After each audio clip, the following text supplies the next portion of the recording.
My dear sisters and brothers in our Lord Jesus, about 40 years ago in our novitiate at Nasik, our novice master had recited a poem for us. It was based on the gospel passage we've just heard. It was about a merchant selling a fine pearl, just one rare pearl. And I enjoyed that so much. I asked him for the words of it, went over it, and it somehow got imprinted on me, something that has remained with me all these years. The Pearl is the name of that poem. One day I met a merchant man. Wearily walked he, and he did have a pearl to sell of greatest rarity. His back was bent, his face was worn. 'Twas pitiful to see, and naught had he save that one pearl, that treasure of the sea. He beckoned softly with his hand and showed his pearl to me. One look, my heart was won. That pearl was fair to see. What price, I cried in joy, and I will pay thy fee. Oh, tell me quick, merchant man, but give thy pearl to me. The merchant man, he sadly smiled and shook his head to me. Great is that price of that one pearl, and will thou pay it me? Full many men have loved thy pearl, as greatly even as thee, but the price was far too high. They left my pearl with me. His voice was like a murmuring stream, and thus he spake to me. I'll pay thy price, O merchant man, please give thy pearl to me. He heard my cry, his face did smile. Thy heart, I heard him say. He gave his pearl, he took my heart, and he has it still today.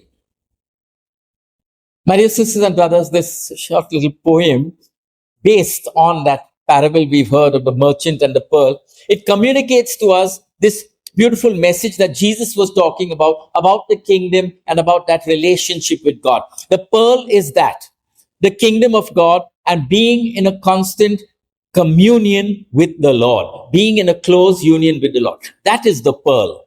What is the price that we have to pay? My heart. Yeah, our hearts. That is the price and that is the reward. The reward is gaining Jesus and gaining the kingdom. And right down through the centuries, we have all been striving after that, searching for that treasure, being able to give everything for that treasure and everything for the pearl in order to gain that pearl of great price, that treasure of immense value. That is something that many of us have experienced, and that is something that many of us, all of us, are called to communicate. That joy of being with the Lord, that treasure which we have received. And it is a beautiful thing, my dear sisters and brothers, that treasure we have first discovered in our families. That treasure has been nurtured in our families. At some point, as we grew up, then we had to make the choice of giving our hearts to God in order that we may own that treasure. But initially, that treasure was kept in custody for us when we were little children, when we were growing up, when we didn't know how to make decisions of importance. The treasure was kept there in custody by our grandparents, by our parents, by our family members. And then we make the choice and we make it our own. Our families then, my dear sisters and brothers, is that place where we have encountered that treasure. That treasure is not just something that each one of us has experienced personally. It is something that has illumined later our whole family life. So while family has kept it in custody for us, the treasure itself also has enhanced the growth of our families, has enhanced the manner in which we would live out our lives in families. And so we celebrate this great mystery. And on this day, when we've heard this passage of the pearl of great price, that immense treasure that is there, we ask that each one of us may be ready to pay that price which we have to give in order to fully own and appropriate that treasure, because it is something of surpassing value for myself and for the family I live in. And yet, we are called not just to stop at that point. Each one of us in our Christian commitment and every family as a unit of the church has the mission of being a gift to society, a gift to the world, has that mission of being a light to the neighborhood, to the church, parish, and to all of society. I'd like to then talk on the 3 points that are part of this theme of how do we become, each of us and our families, how does our family become a gift to the world? How do we become a light to the neighborhood, to the parish, and to society? And the points that are put there that are through service, through selfless service, through hospitality, and through a joyful witness of faith. The first point, that of service. You may perhaps know, but the apostolate of the laity, the mission of the laity can be looked at different layers in a kind of a pyramid form almost. Yeah, there are 4 layers, 3 of which are primary, and I'll just speak about it. The first layer, which is like the base of the pyramid, is that of daily life. Yeah, service in daily life, doing your job well, be it in the family or in your place of work, whatever be your station of work, wherever you are, your job there as mother, father, as child, or in the college, if you're studying in school, college, etc., or working in a particular office or government employment or corporate world, whatever, doing that work well, that is the first level and the biggest level of the lay mission. Doing it well, doing it as you think Jesus would have done it in that situation. That's the first mission level of the laity. The largest and the one which takes up the most of our time. Rightly so, is the base of the pyramid. The next level on the pyramid is that of individual actions of reaching out to others. And there'll be so many instances that you will know of reaching out to others, whoever needs it, going out and being of service. In so many ways, so many of you would be aware of all that you are doing, and the parish surely has profited a lot from that, just as your neighbor too would have. The next level of mission, the third level, and that is what I will come to shortly, is that of engagement in service through a group. I'll return to this shortly.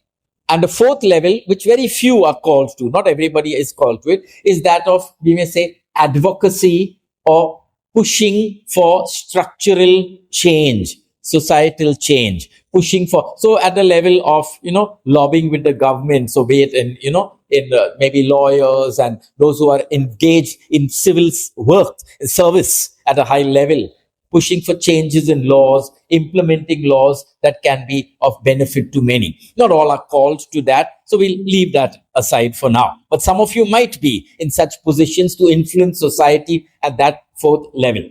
Let's look at the first level. I take it for granted that all of us are doing it well. So too the second level. As and when opportunities present themselves, we reach out in service to people. The third level, as I said, is that of engaging through a group. The church strongly recommends this. It's not always possible, but when it is possible, to engage in service and wherever possible, through some group or association. Why? Not that we just want to promote membership over here. Yes, that would be lovely, having membership in our different groups, but because that gives leverage. A work, sometimes reaches a critical threshold, so to say, to make an impact when there are many people gathered together. Our individual efforts, when they are scattered, may not have a sufficient impact in bringing about Christ's light into the family, into society.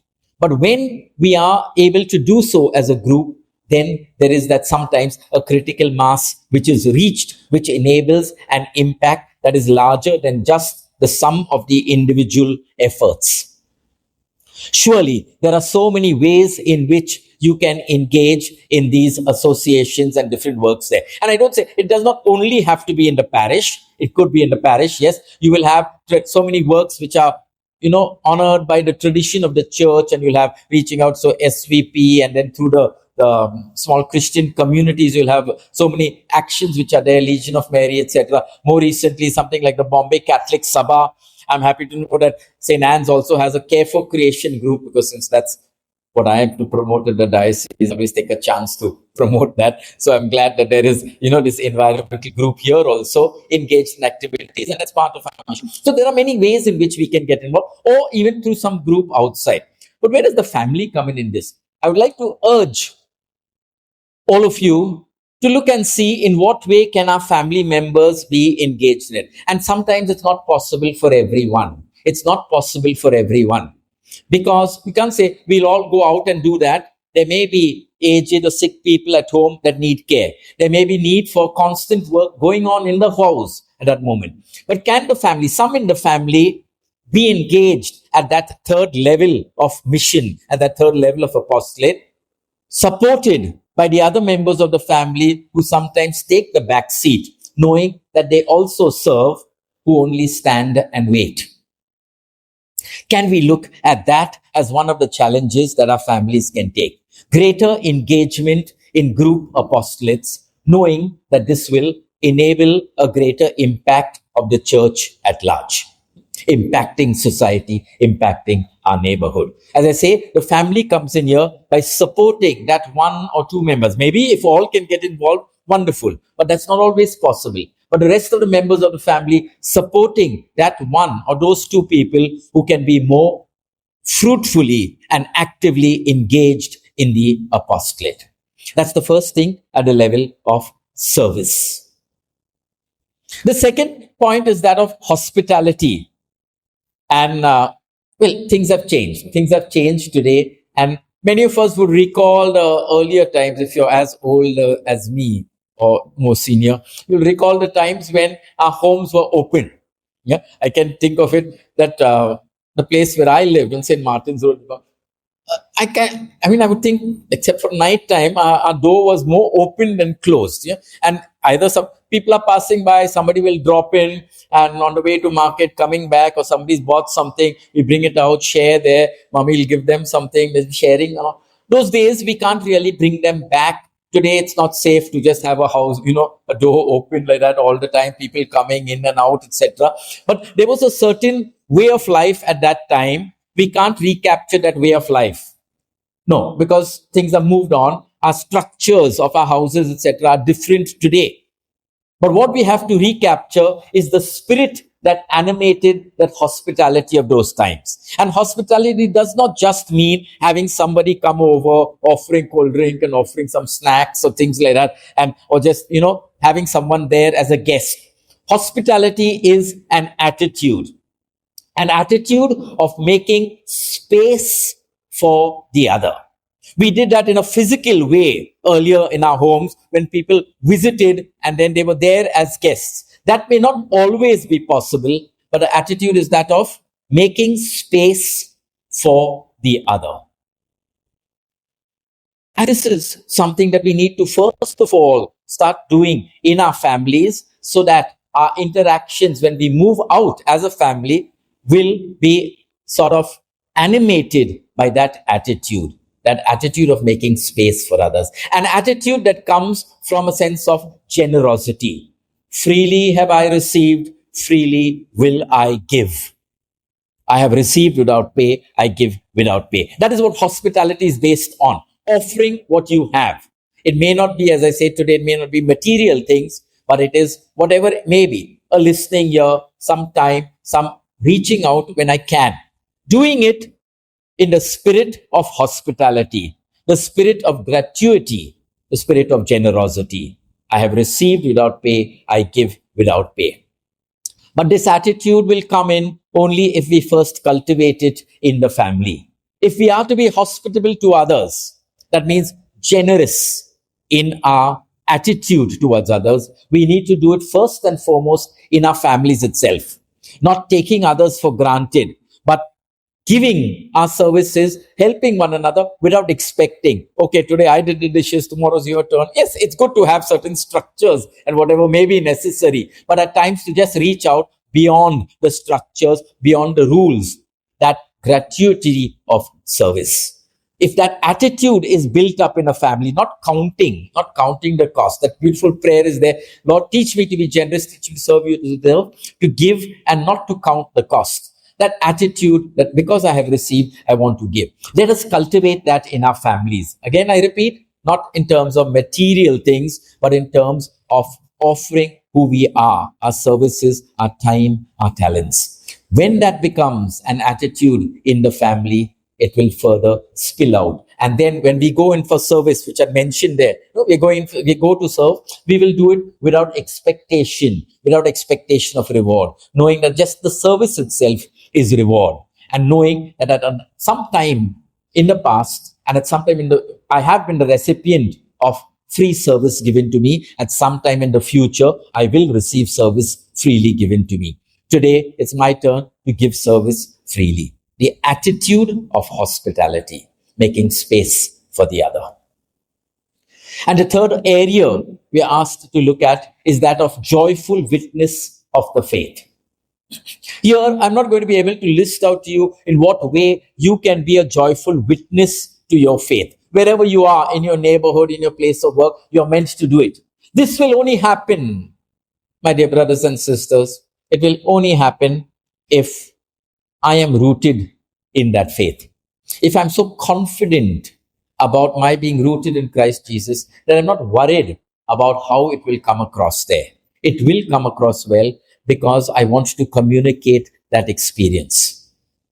And so I ask then that if we are to be persons who reach out faith, our families need to play an important role here in building up the faith of each member of the family. You could bear witness later as a whole family. And sometimes there are beautiful examples of people who've done that. There are beautiful examples, but it may not always be possible. It's individual persons in their place of work who are bearing witness. But that faith has to be strengthened, concrete, made really pakka, as we'd say, concrete there in the family. I ask now that all of you here take up this challenge of strengthening the faith in the family. Once more, we look back at the times that have gone, and we'll say we can't fully recapture all that has happened. Prayer at a particular time, etc. If possible, please do it. Please do it, my dear friends. We are in this age sometimes too easily giving up on the value of prayer in family. Yes, things like tuitions and elocution and music and sport and all of these are important. But are we always giving those priority at the cost of family prayer, at the cost of Sunday school, etc.? Are we depriving our children of this solid faith foundation which we have grown up on? I ask you to reflect on that. Are we depriving our children of something that will be a solid support to them in their years later, in their times of trouble? Pay attention to that, my dear friends. As a family challenge, I will just put this to you. It's something that Father Benish, a Dominican preacher, had told us during Lent, when he had come for mission preaching there at Lent. And he put that as a challenge. And maybe you can look at it. He's saying, every Christian needs to do this and start doing it. Read the Bible from cover to cover. He gave us a simple formula. He's saying, take 4 chapters every day and you will have covered it in 1 year. 4 chapters every day and you will cover the Bible in 1 year, approximately in 1 year. I've not gone to do the math, but I take his word as something that's 4 chapters every day. Where does the family come in? Encourage each other. Take this as a challenge so that by the next time the feast comes around, when your parish feast comes around next time, you will be able to say, yes, in our family, so many of us have done that. Yeah. You could also, the other way is reading 1 chapter a day and then it takes you 4 years. But this is much better, 4 chapters a day. I used to earlier tell people, start from the New Testament because it's easier. And sometimes more in the Old Testament, we can sometimes, get lost in all those rules and rituals. Then I realized, no, it's perhaps doing violence to the whole structure of the story of salvation. And so it's best start with it. Go through those names and all the amount of details that may be there, etc. And slowly build up how that story is unfolding. But do it 4 chapters a day. Family members encourage one another. Ask one another, hey, shall we do it? Shall we take it up as a family challenge? Shall we do? Ask one another. If someone is lagging behind, no problem. You don't have to, if you can't finish by 26th of July next time, take 26th August also. But encourage the people to continue. If someone has fallen behind because of exams or because of some work assignment, going out, traveling, etc., no problem. Push it 26th August, maximum 26th September. Okay, 2 months. Just say don't let that stop you from doing it completely. But encourage one another. Encourage one another. Take this up as a challenge. Sometimes when someone is wanting to do a physical work, exercise, etc., then we also challenge each other. Come on, have you done your exercise? Have you kept your diet? Have you managed to do, doing this fasting? If you're doing your keto diet or whatever and all that, have you have you kept your day?